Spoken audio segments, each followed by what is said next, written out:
The story begins with the protagonist reading a romance fantasy novel, and she is having continuous mind-boggling arguments with herself as the protagonist is leaving her handsome dad and older brother to escape from her privileged life. Not only that, but also, it seems that the protagonist ended up receiving a diamond mine for the day, and at that moment, she notices that she has ended up coming in the middle of the street while reading the novel. While she is walking in, a truck runs up straight into her and becomes the reason for ending her life, which feels like a joke to her. As the ironic situation continues to unravel itself, the truck that ended up hitting her is the one that makes people reincarnate, and the gods have seemingly made a world based on a romance fantasy novel for her. But it seems that the protagonist doesn't have any wishes to live in a romance fantasy life, and she insists that she wants to reincarnate into the romance fantasy story where the handsome dad and older brother from the privileged life are together while having super awesome powers as well. God decides that he will make it as how she truly wants, and both of them continue to high-five each other in excitement. At that same moment, a black fog starts appearing, claiming that the contract has been made, which makes the protagonist wonder if gods even make contracts in the first place. It seems to be the devil in front of her, and as she begins saying that she needs to cancel the contract, someone suggests to her that she doesn't need to worry, as she is his very last word. In the end, the protagonist ends up reincarnating in a dreamy world where she continues to mop the floor, which makes her call the people behind the reincarnation frauds. It seems that her life doesn't have a handsome brother or dad, no privileged life, and no powers at the same time. All she has is an uncle who cannot stand her for even a second, and a cousin named Claddy who is beloved by her uncle, unlike her. Also, the dad she ended up meeting is always mad at her, as if something is wrong with her. He believes that the protagonist cannot be his daughter at any cost. She begs her father to take her away, but she ends up suffering on Duke Piratin's estate. Even though the bloodline is talented with magic, she doesn't have any kind of magical power, making her feel like the man in front of her isn't her father in the first place. She realizes that she doesn't really have magical powers to be the Duke's daughter, and they do not even look similar from any angles. But it seems that she has a hidden ability named Russian Cash, as she can be creating the romance novel she was reading with the ability. She starts jumping in excitement, believing that she will be able to create the things that she loved once again.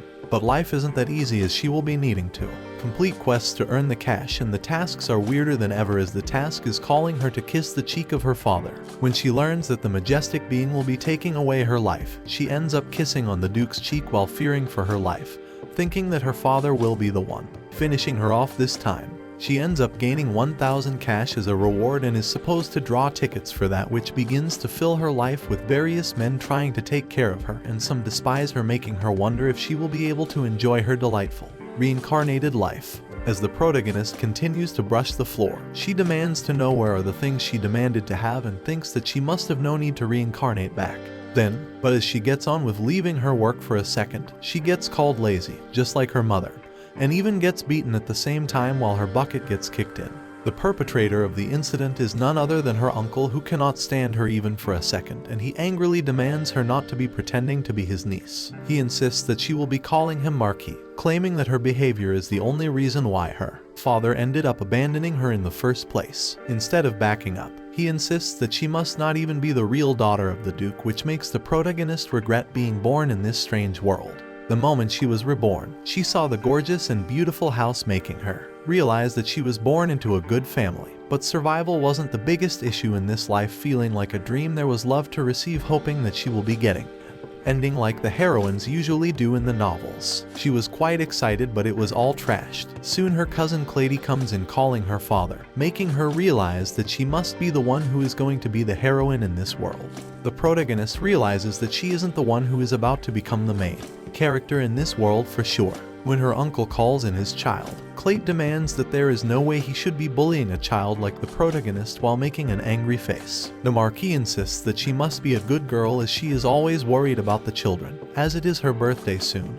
And the Marquis claims that the birthday is the reason why she asked the protagonist to get it cleaned in the first place. Even when Clady insists that the birthday doesn't have to be spent in the big hall, he demands that he cannot be showing minimal effort on her birthday for sure. Then to mock the protagonist even more, Clady goes on to hold her mouth in front of her to order her to relax. She goes on to create a drama by saying that her shoes are quite soaked, and the Macruise insists that he will be buying her new shoes, making the protagonist recall her terrible fate which she never wanted in the first place. She continues to clean the floor as quickly as possible and goes on to sleep at night trembling and hurting. It seems that as she failed to clean the hall properly, the uncle claimed that she will be having no dinner from the day after, as she will have to survive on one meal a day. While she is having the worst night of her whole life, she reminisces, recalling Clady saying that it will be unfair to other people if she ends up getting her free meals. As her father said, the people who don't work shouldn't be eating at all. As the protagonist continues to look at Clady saying the words without even thinking for once, as she remembers how Clady demanded her to work more and more. Her uncle's face started appearing in front of her, saying that she should be thanking him,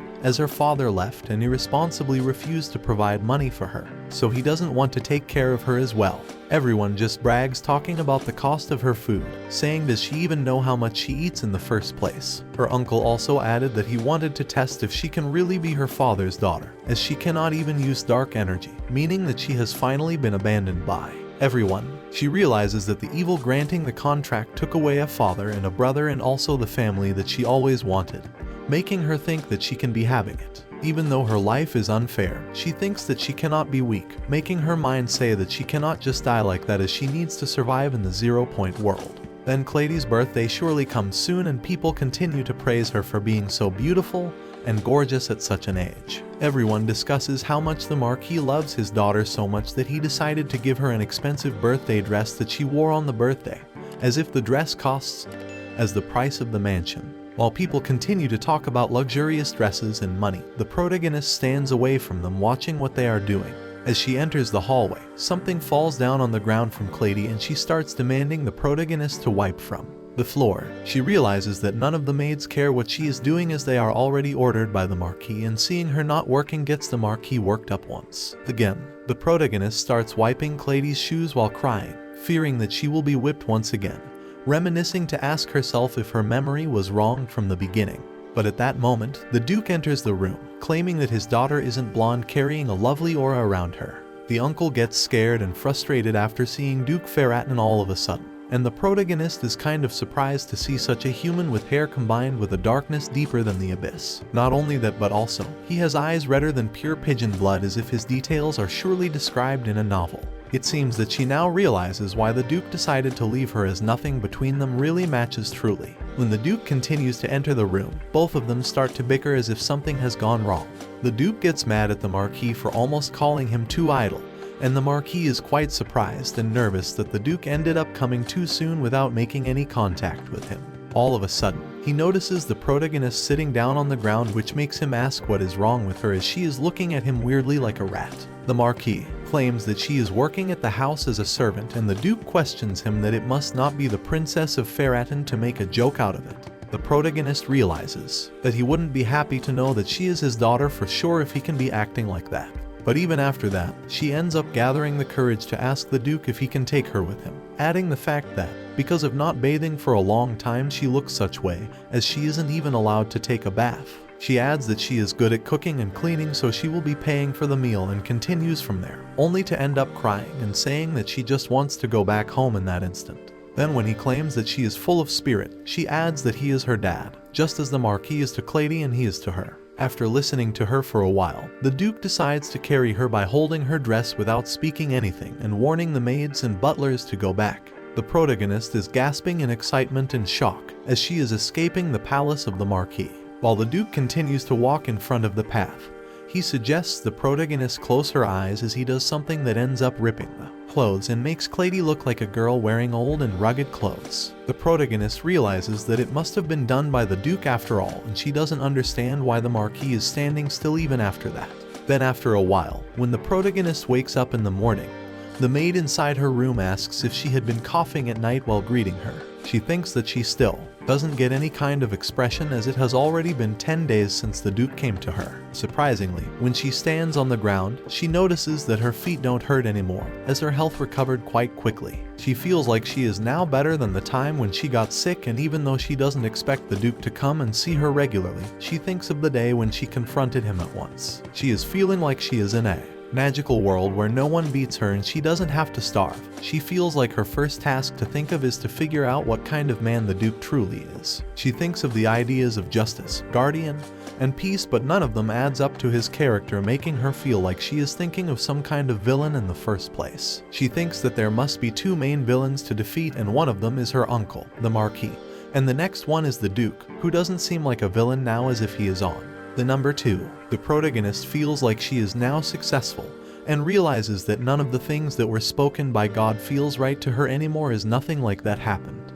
When she thinks of revealing the secret behind the Duke, she gets on with paying for her meal as she gets ready to clean the whole palace. When she goes on to clean the house, the maids continue to make her understand that she shouldn't be the one doing these, as she is none other than the Duke's daughter, living inside the palace with him.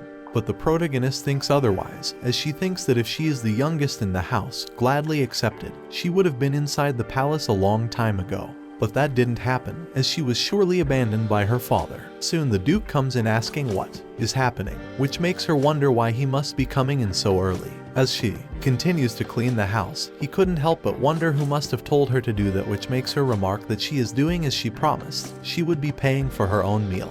In that instant, the Duke starts carrying by holding her with the clothes once again, making her wonder if she would probably be thrown out in an instant. But instead of throwing her away, she gets seated on a chair in front of the dining table filled with an expensive breakfast. As she seems to be thinking too much before eating the food, the Duke starts asking her for an explanation. On the other hand, the protagonist is having a tough time wondering how much she should be eating, as she is already having a hard time. When the Duke asks her if she could eat a little more, she feels like he is demanding to finish her off by looking at his face. At that moment, a maid comes in claiming that the protagonist has a smaller stomach compared to the others, and if she ends up eating more, she will be falling sick because of stomach ache. The Duke asks for her name and the maid introduces herself as Anna. After hearing her name, the protagonist realizes that even though she had seen her every day, she is getting to know her name for the first time right now. Anna gets told that she will be taking care of her on a regular basis from now on, and the protagonist is ecstatic to have her own dedicated maid. She is quite shocked. She now thinks that she might be able to stay here for real. She thinks that her father is only thinking of the noble honor by letting her stay, while the truth is really something else. While she continues to dwell in her thoughts, the Duke asks her once again if she is not able to continue eating for once again. As she claims that she isn't able to eat anymore, both of them continue to sit on the table while looking at each other, and she feels that the gaze of her father must be making her feel quite awkward. Then all of a sudden, one of the butlers comes inside of the room, saying that the Imperial Palace has been demanding his rushed return the very same day. The protagonist feels like it is a good turn for her to escape and realizes that his forthcoming must have been unscheduled. Then when he moves on, he suggests the protagonist stay still instead of doing anything stupid, which continues to make her think how many windows she ended up cleaning the same day. Then when she lies down on the bed, she thinks that her life must be difficult, but at least she doesn't need to worry about eating and sleeping, for instance. Then Anna comes in, announcing that the Duke surely doesn't want to abandon her, so she doesn't have to do anything in the house to reflect her proficiency to stay inside of the palace. She suggests that she is still quite young and the only daughter of her father, so she shouldn't be worrying too much and just be happy. She realizes that she must have been looking anxious for her age, and the others continue to talk about her as she had been suffering from nightmares and painful wounds. They all suggest something good as she now can talk to them about any of her problems. The protagonist realizes that they were worried about her, and Anna thinks that she thought the obvious for nothing at all. Then when she claims that all of them must have been displeased with her, the protagonist reveals that all she thought was that they didn't like her in the beginning, which is the only reason she felt awkward in the first place, making the maids gasp in shock. All of them ask her if she would like to talk to them, and the maids claim that the youngest lady is quite different from the other young masters, as if she is just a normal kid. She gets to know the name of the maid, who is Nancy, and the protagonist gets reminded that, as she has already reincarnated in this body, she is no longer an ordinary child, claiming that she likes plain and normal things. The protagonist is happy that she is feeling for the first time the living energy of people, even though it was a little awkward. In the beginning, she doesn't dislike it for sure. At night, she continues to wonder if she can be living in a house called a family, and as she thinks of what Anna said, she thinks that she doesn't have to feel insecure anymore. But she remembers what people used to speak about her, some hatred-filled words about carrying an illegitimate child. a mother whom she has never seen before. She finally realizes that there must be no dark energy emitting from her father. It is illustrated that he has black hair and blood-red eyes, along with a face as sharp as a refined sword. Realizing that both of them have no resemblance to each other at all, the protagonist thinks that the Marquis must have been saying the truth after all. She now feels like if the Duke gets to hear that she is an illegitimate child, she will surely get kicked out of the house, knowing that she needs to be putting so much effort if she needs to keep on living. She knows that if she manages to gain his affection when he raises her, she won't be killed for sure. She believes in her doing well as she is a pro-romance fantasy reader who has read thousands of romance novels. She continues to become more and more optimistic about her situation. Believing that she could do it, she reaches for the room where her father is staying. As she comes in front of the door, the guard makes way for her to get in as her father was calling for her. She thinks of counting to 10 before going in and starts to wonder how he must have known that she was approaching him. When she enters the room, she notices that her father is sitting on a cough. Looking straight at her, she runs up to her only to end up hugging his leg, recalling that she had been missing him. He claims that he made her feel uncomfortable, and she insists that it happened since they didn't meet for a long time, asking that she wants to be with him right now, as they will be sticking with each other. Then the moment she ends up doing a little cute thing by touching his cheeks, something notifies her saying that the conditions are met as she has finally awakened the Russian cash attribute. As the attribute awakens, she wonders if she has seen some illusions because she was tired, and the name of Aftanes reveals in front of her, the one who tricked her into having the revival. She realizes that the power that he wanted to grant her must be the Russian cash attribute, and it seems that her father ended up hearing her call that he has the face of a baby, as his cheeks are quite soft. He ends up making her sit on her lap and starts poking her cheek, which feels like the tyrant of a father is starting the process of turning her into a dumb girl. The Duke remarks that she looks like an angry pufferfish, and she feels like there is no way. Then as the meeting gets ended because of the Duke, he spends the whole time carrying the protagonist in his arms and spends the whole day like that. Soon she gets suggested that she will be taking a bath right now, and she realizes that he must have said that because of things that she decided to speak to him about. She thinks of not giving her hopes up, and Anna comes in suggesting that she should be having a bath. While bathing, she thinks that compared to the Duke's thoughts, she now has more important things to do, as the notification only appears the moment she paid attention to the Duke. As she gets on with accessing the attribute, she notices that the devil is playing a prank on her as she goes on to access it. Then when the attribute reveals itself, she notices that the level of the attribute is F, which can be summoning romantic fantasy novels that she read while using the cache. She starts to wonder about the novels that she read before, including the abilities of the female protagonists, which feels mind-blowing to her as she didn't expect it to happen. She thinks that if she can be using all of those abilities, survival wouldn't be a problem for her, as she can even conquer the whole world right now. She thinks of saying goodbye to those humiliating days behind her, having a new mission of proving her worth. She realizes that it is not a time for celebration already right now. She will be needing to get her personality evaluated by the attribute to use it. Also, she will be needing to get it done by her own abilities as the conditions are set. She ends up accepting the mission knowing that she will have to do them anyway. Realizing that objects are extremely rare in romantic fantasy novels, she thinks of summoning the medium of it. Many of the ideas start to roll inside her mind as there are holy artifacts of the temple, magic-imbued items, and even heirlooms passed through generations of noble families. She thinks of looking through the heirlooms of the Duke's family, as it would be great, but even if it is there, she thinks that there must be other problems coming along with that idea. She knows that there is no way she would be able to say to her father that she needs the heirlooms. She thinks of planning ahead, as she will be needing them the moment she wakes up the next day. The next day when she wakes up, the maid comes in asking if she caught a cold once again, and wonders if Anna was the one who tucked her in. But the maid claims that she wasn't the one, as they aren't allowed while she is sleeping, which makes her wonder who that person must have been. The moment she stands on the ground, she starts greeting the maids. She ends up pointing to some of the hair clips as they look shiny and sparkling, even the same color as her eyes, according to the maids. Then when she remarks the expense of the item, the maids suggest that she should not worry about it, as she is the only daughter of the Duke. She remarks that there must be some room where the Duke is storing sparkling things, and the maids claim that there are rooms like that. Even so, there are back in the fort at the Duke's territory. There are even more of them. The moment she ends up asking them to visit the places, the maids claim that she surely can, and continues to have such sad expressions all over her face. So her plan is successful.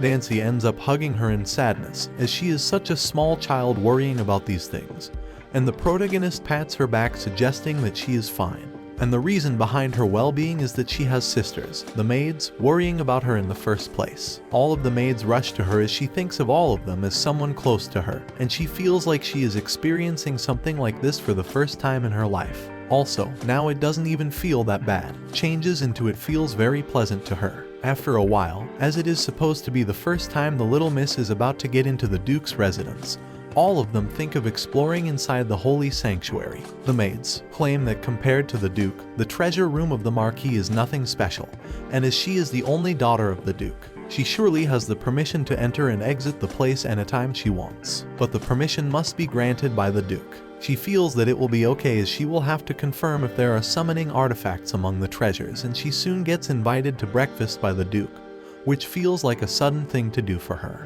The protagonist once again feels like she is about to get sick as well, but the moment she takes a look at her father's face, she knows that she has to get used to it to some extent. She smilingly thanks her father for the meal and claims that her effort is bringing tears to her own eyes. As she continues to finish her food, the Duke notices that she ended up finishing her pudding and offers his plate for her. Even though the protagonist was thinking that he must have been ignoring her, she now realizes that wasn't the case at all and wonders if it would be too much of a task for her to ask him to take a bite. Then instead of dwelling too much on her thoughts, she starts to take one scoop of the pudding only to end up being unsuccessful and gathering the courage. Then when she is in the middle of her own thoughts, looking all puffy and nervous, the Duke ends up asking why she isn't sticking to him at all and ends up grabbing her, only to make her embrace him once again. She realizes that he was waiting for her on purpose, and thinks that he must have been planning to say something to her. Instead of doing anything, he ends up making her sit on his lap only to start working on his things, which feels a bit off to the protagonist as the plans didn't go as she wished. She starts to feel a little bit embarrassed, and realizing that it must be such bad timing, she thinks of finding the mediator. The Duke realizes her situation and asks what must be wrong with her, as she decides to answer it by saying that she wants to look at some pretty things. For instance, Anna instantly comes into the room asking that the protagonist wanted to look around the shrine room for the day, which feels like a bad situation for her. But instead of saying anything to her, the Duke starts walking in the direction of the shrine room, while his documents are all scattered around the room. She starts to wonder if the Duke is surely a good villain. When they enter the shrine room, she notices that there aren't just treasures inside, but also the spoils of war as well. Suddenly she notices a special book on one of the places and ends up asking the Duke about it. It seems that the book is a sealed one, and it starts to make her wonder what must be inside of it. One of the butlers claims that there is nothing sealed inside of the book right now to ensure her feelings. When she asks about the book's place in the treasure room, the man claims that it is the only thing that the founding Duke treasured the most, which feels quite old and fascinating to the protagonist. When she ends up asking if she can touch the book, the Duke doesn't listen to her, remarking the butler to claim that he had to refuse because of the preservation state of the book. As she begins to think of some last resort, the unknown quest ends up appearing in front of her, as the tasks have the consequences of losing her life if she ends up failing. While she is worried out of her mind as she thinks that she is about to die, the hints begin to show up, and she notices that the Duke's face has a heart marked on his cheek, which starts to unravel inside her mind. She dwells her mind further into wondering why the heart-shaped mark must have been drawing on his face, and soon she realizes that she doesn't have much time to waste on the mark. Realizing that the heart appearing must mean something obvious, she thinks of kissing his face, but she is worrying that what will happen if he ends up remarking that she looks like a strangled frog or something even more obscene. Somehow, she thinks of calming down to wonder what if the hint isn't even related to a kiss in the first place. She thinks of just convincing him at any cost and starts doing so, calling the Duke her daddy, asking if she can touch it just once when he gets it out.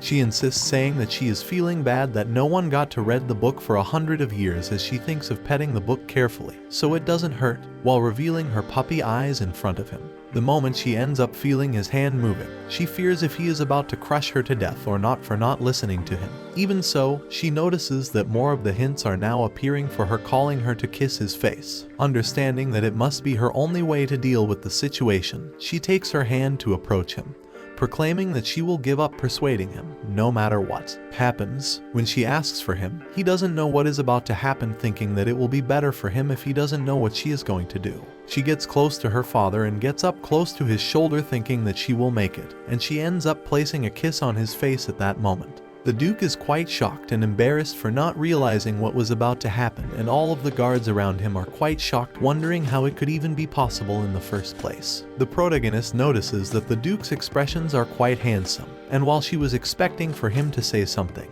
she hears the sound of some crumbling and breaking of glasses near them. It seems that the Duke has broken off the glasses that were sealed in the book, and he is now fulfilling her wish to get the book close to her as she wanted to touch it for once. Even the butlers continue to shriek in fear and exhaustion, and the Duke and the protagonist continue to play their way, which gets the protagonist somehow annoyed. Maybe. The Duke remarks that there is nothing wrong with the book, as even if it may be a sealed book, as there is nothing sealed in it for the moment, so he doesn't know what kind of residue there might be inside of it. She realizes that he is quite worried about her, and which is why he was shaking the book to see through it if there will be any danger from her holding it. At that moment, she realizes it finally that this whole time, the Duke was thinking of the protagonist being in danger rather than thinking of the matter that she will somehow damage the book. The butler in shock claims that the book is an heirloom that was followed along with the history, along with the founding Duke's most valuable treasure, and starts talking about what will happen if there is something kind of accident happening with it. But instead of dwelling on it, the Duke, with a cornering look on his face, recalls the butler asking if the book is his, which gets him in such a sticky situation. Then when the protagonist gets to touch the book, she claims that her father is the best, which shocks in a way or two. As the whole endeavor finishes, she kisses him once again on the cheek, realizing that he must be a typical fool for his daughter's love. Even so, she thinks that he must have gotten harder by the look on his face, and she ends up obtaining the mediator summons for completing the mission of proving her worth. She also received a reward of 500 cash as a reward, while the reward of 5,000 cash draw tickets slid in. It doesn't just stop there. Viscount Urkel Duke Parathon's chief aide is moved by her, including a lot of things that gain respect accumulating for her, leading to more cash. For her, it seems that she was able to draw the highest satisfaction of the Duke, and as her father starts speaking with her once again, she thinks of checking out the rewards later. As they sit closely once again in his room, she just wants to go into her room to check the rewards, and the people around them continue to talk about the matter of him keeping close eyes on Marui's Talinka. The Duke realizes that everyone sitting in the big positions has been making their moves, while the information on the Parathon Duchy's investment status in the Mana Stone mining business might be looking suspicious. His men note out that even though Marquis Cherodal was actively partying and enjoying his time, Duke Delbarton and Uskamil have both been quiet, as none of them have contacted each other. While the Duke keeps on thinking the same as what the protagonist was thinking, she ends up saying out loud that the Marquis Talinkia directly conversed with them, which sets silence in the whole room. The protagonist starts to stutter after realizing that the people in front of her must have listened to what she intended to say. The Duke is also surprised that she ended up referring to Marquis Talinka, and to divert his attention, the protagonist claims that, according to her uncle, saying that he was the one who talked about the Duke investing in it. She knows that the people might think that it would be weird for her to come up with it. Just now, as she reminisces how her uncle presented a very pretty card as evidence. Then she points toward the card sitting on the table, which seems to be the issuer of Parathon Duchy. As soon as the people in front of them get the truth revealed in front of them, they start to react, sensing that the Marquis might have dared more than what he should have done, calling the issuer as investment evidence. They surely know that even though it wouldn't matter if Mana Stones really come out of the vein, it will be causing a huge issue for them if it doesn't. The Duke senses that the word would be spreading like wildfire, implying that the Parathon Duchy engaged in such a fraud in the first place. As he finishes his sentence, the protagonist notices that her father had been looking at her the whole time, and he begins asking her where she heard something like that from. Knowing that she is being doubted by her father, she reveals that when the man was meeting the Marquis, she had been polishing his shoes. She feels like she would be the one facing death if her father ends up suspecting her. She stutteringly completes whatever she had to say to come clean in front of the Duke. The men present around the room claim that the checks issued by the Parathon to Maruis in recent years have all the support covered for the protagonist. And after hearing that, she tries her best to make them believe that it is far from the truth. Trying to make her point, she tries to make them understand the truth behind her words. But all the men know is that the Duke had been sending a huge amount of money each month to the Marquis to take care of her. She insists that the Marquis continued to claim that he didn't have money. She even adds that she worked hard to do the dishes, cleaning, and everything, according to the instructions given by her uncle. reflecting why the Marquis ended up getting her a place to sleep and feed her. None of the men could believe what she was saying, as nobody would dare to do such things to a child, even though the Marquis himself is famous all around the continent for being a fool for his daughter. Sensing that the crowd is being nonsensical about her claims, she remarks on what the Marquis always claimed about him being left with no money to take care of the protagonist. As she insists that she felt like being abandoned, she waited to hear what they wanted to say, as if they had been doubting her all this time. Even after not being believed, she adds how she could only do a small amount of work to provide 2 meals a day. And not only that, but also, most of the time she would only have to live with eating nothing in a whole day. As the whole crowd gasps in front of her, being unable to believe how the Marquis could do something to her, she thinks to herself how hard she had been trying to survive this whole time. The moment she brings the topic of discussing the matter of investment to another old man having red hair, the Duke claims that it is enough already. When the Duke starts to agonize, questioning the audience in front of him, the protagonist finally realizes that the Duke wasn't questioning her this whole time. The Duke finally remarks that they shouldn't even dare to question his child, and as the whole crowd in front of them starts to have tough time breathing, the Duke stands up, worrying about his daughter. Feeling that her father is straying further away from her, she grabs his hand immediately, only to be taken on his hand once again. The Duke calls in his assistant, demanding that they need to call a tailor as soon as possible for his daughter. Later, the protagonist can be seen lying down on a bed, wondering how she ended up falling asleep all of a sudden while she was sitting in the Duke's office some time ago. Realizing that Anna must have brought her into her room, she notices that the maids cannot be seen around the room. Sensing that it must be an opportunity for her to read the shared history alongside the Parathan Duchy. Fearing that the pages will be worn out, she ends up opening the book anyways, remarking that she needs to sort her stuff quickly. The moment she opens the book, the whole room starts to shine with various bubbles around her, and the moment she touches even one of them, the book transforms into a dreamy historical book, removing the old look of it immediately. Excitedly, she opens up the book to find out that there is forbidden magic, methods to borrow a god's power, and some other important things detailed in it. Feeling suspicious of demons summoning because of the book, she decides to take a first look, which reveals a huge blank book consisting of the details of mediator, summon, rush, and cash at the same time. The protagonist notices that the revoking items have been sealed, as the restriction to use rush and cash attributes has been lifted for her. Even though she can now use her ability, new missions have already been decided for her. Realizing that it must have been the mission she needed, she looks focused on the matter than ever. She thinks of going with the flow and begins trying to summon her ability, but realizes that nothing has been summoned for her, making her realize that she must need something else to do to make it happen.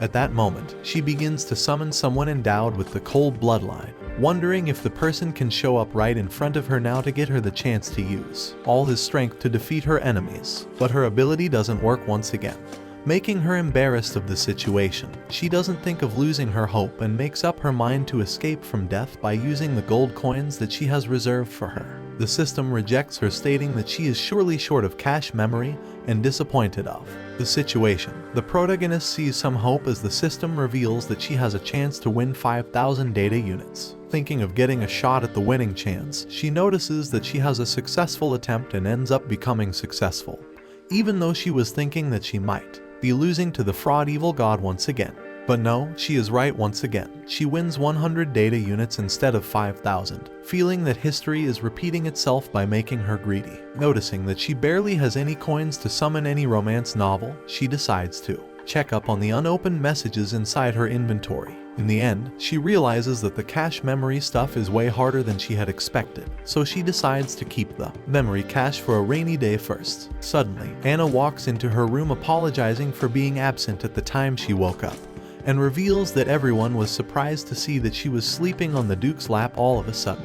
She couldn't help but wonder how anything that Anna said could have been the truth, and she even reveals that everyone was scolded because they couldn't stop laughing after seeing her sleepy state. Not only that, but also, the Duke was the one who carried her inside instead of the maids. Feeling that the Duke might be annoyed by her helpless state, Anna elaborates that the Duke must be thinking quite the opposite. She even adds that the Duke had called the tailor for her new clothes, proclaiming that he surely loves her so much. The protagonist realizes that she was thinking of the Duke in the opposite way while he was just an ordinary person like the others. Anna even adds that the way the Duke treats the protagonist is extraordinary, as no one has ever received the same treatment from him in their life. Even though the maids think of as someone special, the protagonist is continuing to have a hard time realizing why all of them have such high expectations of him. She ends up agreeing with them as they were all speaking from experiences, assuming that she will be learning more about him. Anyways, meanwhile, the Marquis realizes that he is about to hit a pit stop once again, as his last customer Star condemned that the transaction request at Galleonback has been rejected.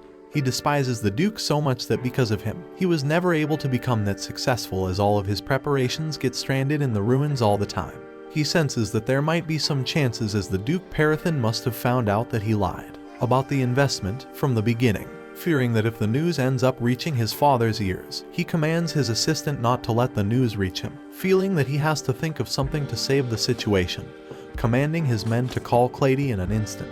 When Clady comes up to him, he asks if she wants to visit the Duke's residence to meet the protagonist. The moment she learns that she would be meeting her, she starts to react the opposite way, revealing her true face and announcing that she should be the one to visit her instead. After thinking of the fate that the protagonist had, she realizes that she will be needing to take the initiative instead, which ends up exciting the Marquis. On the other hand, Clady starts feeling superior all of a sudden, thinking that the protagonist must be dumbfounded because of her sudden arrival, while the protagonist feels some itch in her ears as if something is about to happen to her life. The next scene revolves around the protagonist trying to draw something, and when Anna tries to support her art style, it seems that she was looking at the drawing quite wrong the whole time. But for some reason, Anna gets so excited after hearing that she wanted to draw her holding hands with Anna. She proceeds to claim that she will be keeping the art as an heirloom for the rest of her life. While the protagonist thought that the bribe of a drawing wasn't going to work well, she ends up realizing that it worked very well, which makes her think that she needs to do the same with the other maids as well. When she approaches the others with her drawing, all of them seem quite obsessed about it, which makes her feel like everyone around her must be extremely rational and common sense adult, making her feel scared. Soon Anna approaches her, saying that she needs to be attending a glass greenhouse in a mansion. The moment she arrives inside the glass greenhouse, the protagonist finally feels like she is truly living in the world of romance. The excited lady continues to run along with the trails inside of the greenhouse, while Anna continues to chase behind her, feeling that she will soon fall down on the ground. Her assumption becomes true, and she ends up falling down, and as she starts crying after falling and hurting herself, the Duke comes in front of her asking what she is even doing.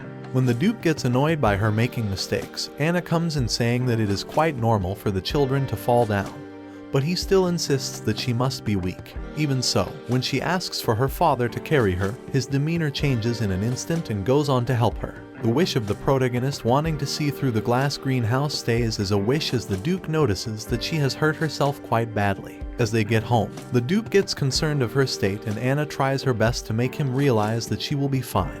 After taking medicine for a few days, when he continues to charge about the matter regarding her strength, the protagonist starts to wonder if she is truly an illegitimate child, which made her father abandon her in the first place. Instead of thinking about it much, the Duke starts applying the cream to get her healed, which feels quite unnerving and cute to all the maids. The protagonist notices that her father is quite concerned about her, making her realize that she shouldn't be bothering him too much. When the maids call him, saying that he needs to attend the meeting as someone came to meet him in the dressing room, he starts walking on his own, carrying his daughter as if he is about to attend the meeting with her. When they enter the dressing room, it seems that the Duke was thinking of preparing dresses for her, which are supposedly worth more than a castle. None other than Eutrapelia is present herself to prepare clothing for the lady, and Eutra is the one who started from the bottom and made the emperor's clothing. While Eutra's assistants start talking about the young lady, Eutra thinks that they shouldn't be expecting anything soft from the Parathin Duchy, as she has known about the Duke for many years. But even though she didn't expect the young lady to be cute, she loses her mind when she takes a look at the protagonist. The cuteness of the protagonist gets her so nervous that Eutra starts to get nosebleeds all of a sudden,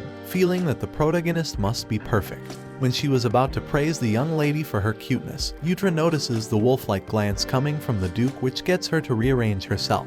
Even when she is about to take hold of the young lady to measure her, she puts an end to it, sensing that the Duke wouldn't be allowing that. She notices that the protagonist must be loving her father quite so much that she continues to quietly hug him while Yutra keeps on taking the measurements. As the Duke doesn't even want to put her down, Yutra realizes that he must love her quite so much as well, so she doesn't fall down like a newborn once again as she did in the glass greenhouse. Everyone starts praising the young lady and the Duke both at the same time, seeing the great chemistry between them two, making the protagonist feel like they must be eating something wrong. Soon she notices that they are expecting her to make her speak that he is the best father in the world. She does it nervously, and even raises her hand to make an expression while saying so. When the assistants around were expecting the worst fate to face, the protagonist changes the whole picture, claiming that she loves her father more than the whole universe. Her implementation feels surprising to the people around her. Not only that, but also, the Duke himself claims that he didn't hear enough of what she said, insisting that he wants to hear her once again.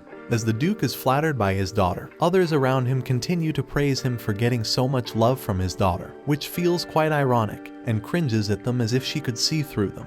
The meaning behind her love seems to hold quite some meaning to everyone, as she wishes to get to know her father even more in the future, planning to stay her whole life with him. Meanwhile, Yutra notices that the dress she brought over is a bit bigger than the lady's size, but she hopes that she will still be able to try them on. Then when she insists that the young lady will be needing to get down from his embrace, he immediately puts an end to her begging, saying that he will be buying all of the dresses so she doesn't have to try them on.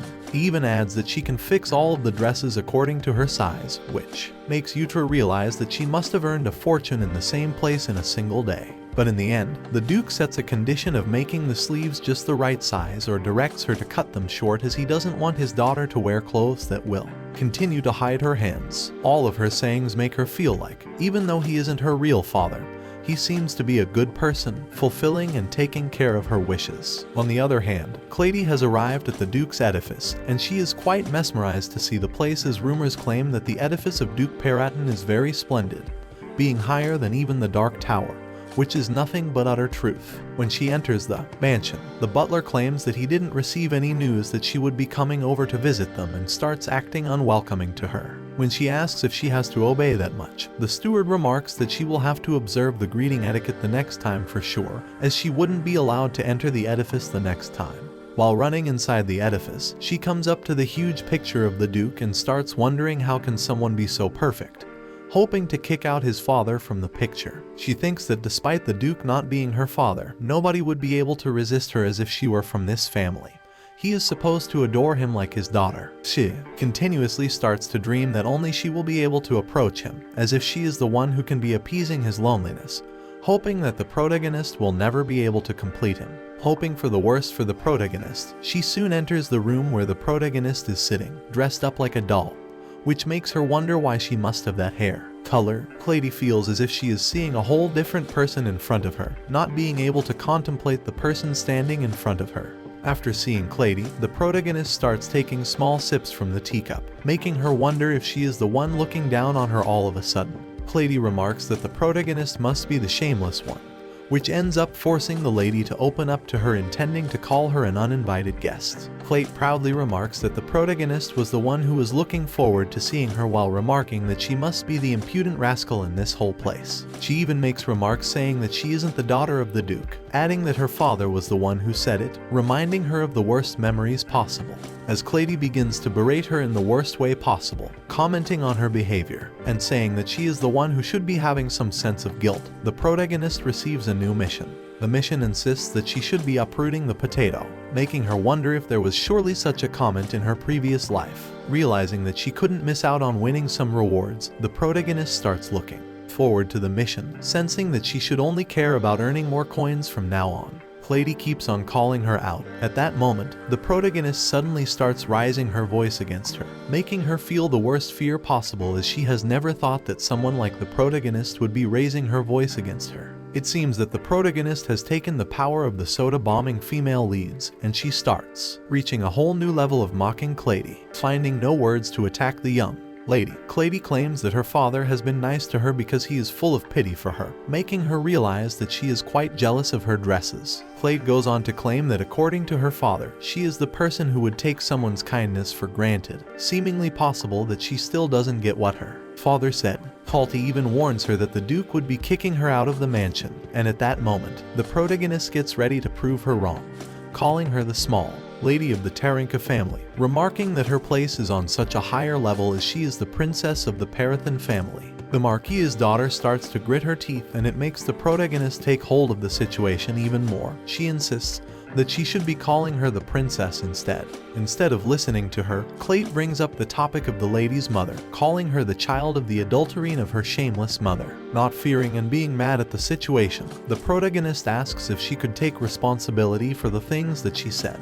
It seems that Clayt is even ready to use the Tarinka family's honor to bet on her certainty. Realizing that she would be winning the argument, the protagonist releases the curtain, revealing that the maids were already planted in the room. Sensing that she would be in an opposing situation, Clayt acts as if she is hurt, and as the maids come to take care of her, she starts blaming it all on the protagonist. But instead of believing her words, the maids continue to protest whatever she was speaking against the young lady, complaining about the fact that she must be quite arrogant to the princess. As the argument starts to revolve around both groups, Clayt's maid even claims that she has arranged a present for her, making the protagonist wonder what it must have been, as she has never received anything other than mistreatment from Clayt, maybe even some leftover cookies instead. At that moment, Clayt keeps on crying and asking how she could even react like that to her while she has brought her a beautiful dress. While presenting the cheap clothing in front of her, Clayt adds that she even caught the lady stealing from her, asking her to be friends once again, adding that she will forgive her for saying such things to her. As Clayt begins to brainwash the protagonist once again, the Duke presents himself in the room, demanding to know how she could be the one to blame the princess for stealing the dresses, while she is the one who stole her dress in the first place. Clayt finds herself in such an uncanny situation, she is losing her mind over what to do at this moment, knowing nothing to answer the Duke. As the Duke enters the room, the protagonist herself is flabbergasted, as she couldn't help but wonder if he himself would join their argument. As the scene takes back to an hour ago, it seems that the demeanor of the Duke was horrible in the Imperial meeting, and his presence alone was continuing to weigh heavily on the participants the whole time. It seems that in the middle of the conversation, while everyone was thinking of relaxing for an hour, a father on the table starts insisting that he will be needing to go back, as his daughter demanded that he should buy 2 pastries on his way home, while the others insisted that he should be staying instead, while he can just assign a delivery man. The man claims that it wouldn't be as wonderful as buying the pastries himself if a delivery man ends up completing the work for her, as he is her father after all. As the man continues to talk about the ways he would continue to impress his daughter, the Duke gets on with wondering how the protagonist would be reacting to it if he took time to buy her something to eat, such as chew pastries. Fascinating that he would have to miss out on the kiss from his daughter, as the chew pastry shop is already closed. The Duke fears the worst, as the men around him notice that the Duke is irritated by something.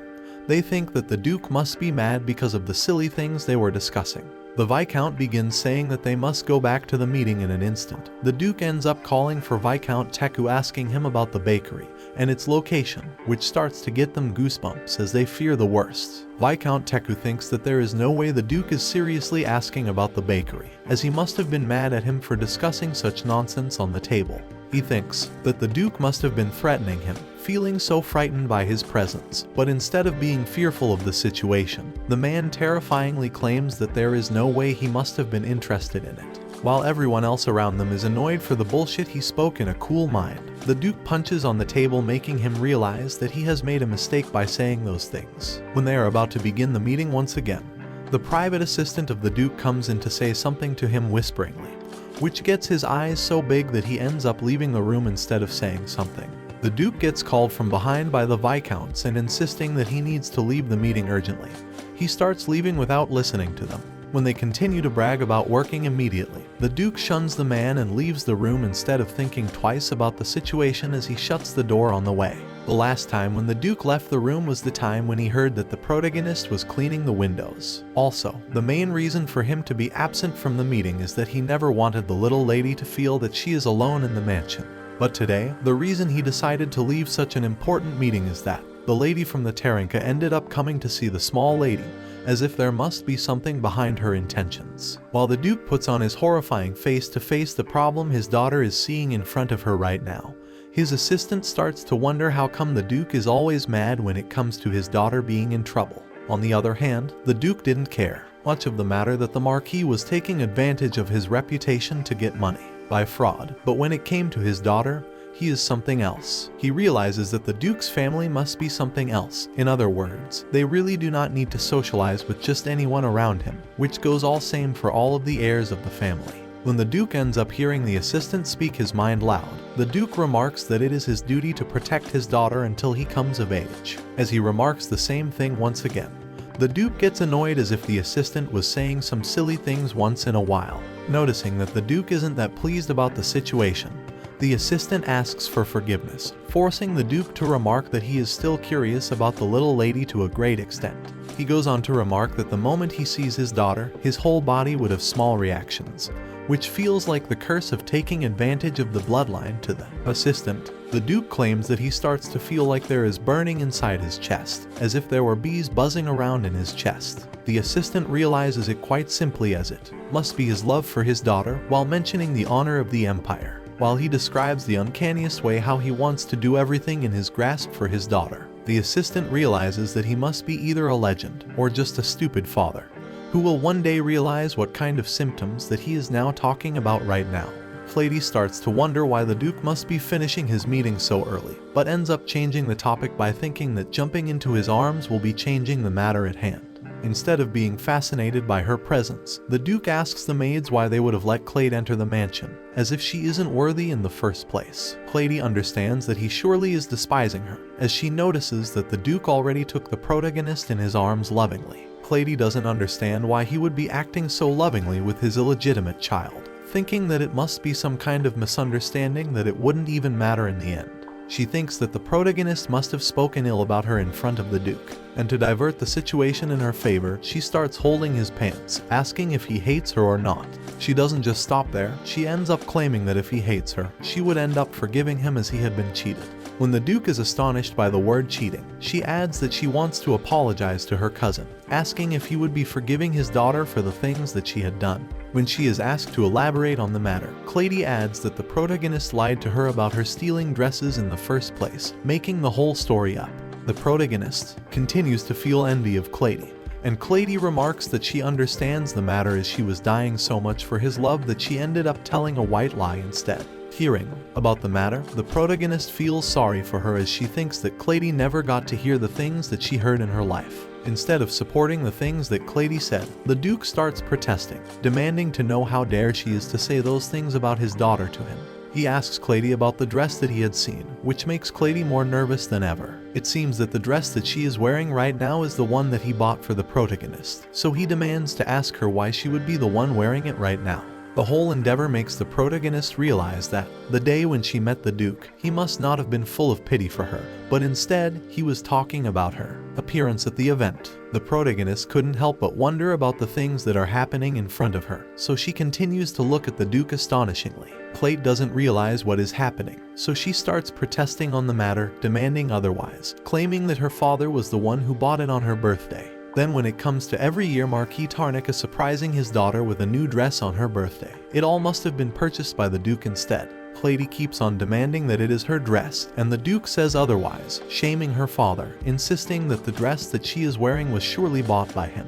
The word idiot hits her so badly that Clady ends up sitting on the ground shocked. She wasn't expecting the words to hit her all of a sudden, as if she has angered the silent beast. She adds that everyone, including her father, called the protagonist an idiot this whole time, which makes the Duke ask her if she has heard any rumors about him. Clady remembers the words mentioning the ruthlessness of the dark blood, as if he is the cruelest person standing in front of her. As he reveals his true face in front of her, she realizes that the description surely fits him. Rumors claim that the Duke doesn't know how to cry, as if he wants to cry. He will surely make others shed their blood instead of his own tears. As the Duke stands in front of her, tall and unforgiving, she realizes that the protagonist being held in his arms and loved must mean that the person is fully taken care of by him. Even though she is on the ground helpless, Clady feels like the love that the protagonist is getting right now. Persistent in insulting the protagonist so much that she starts calling the protagonist names, adding that she must be an illegitimate child, forcing the Duke to remark that she must be trying to leave this world in such a short time. The Duke tries to calm himself, saying that he is trying his best to tolerate her because of her young age, insisting that he doesn't want her to end like that. Realizing that she has made a grave mistake, Clady asks for forgiveness from the Duke, and the Duke remarks that he would think of keeping her alive then. He immediately forces her to get out of his mansion. And when the situation ends, the protagonist wonders what must have happened as she doesn't have any knowledge of it. Instead of fearing the dark atmosphere, she thinks that the darkness that engulfed the room made her feel sleepy in a peaceful manner. Seems like she doesn't have any knowledge of what went on when the place went pitch black, and the only time she could see the room was when there was a light sparkling at her. While sipping on her teacup, she feels like the Duke is the same as always. Then when the Duke's men enter the room all of a sudden, he demands to know from them how Clady ended up entering his edifice to hurt the one who was never supposed to be hurt. The men in front of him start asking for their death as they ended up making a wrong judgment, as they think that even their death wouldn't be enough for the mistakes they have made. Realizing that her father is doing these for her only, she starts yelling no to his father, so they do not have to die for such a small mistake as the room keeps a silent vibe in it.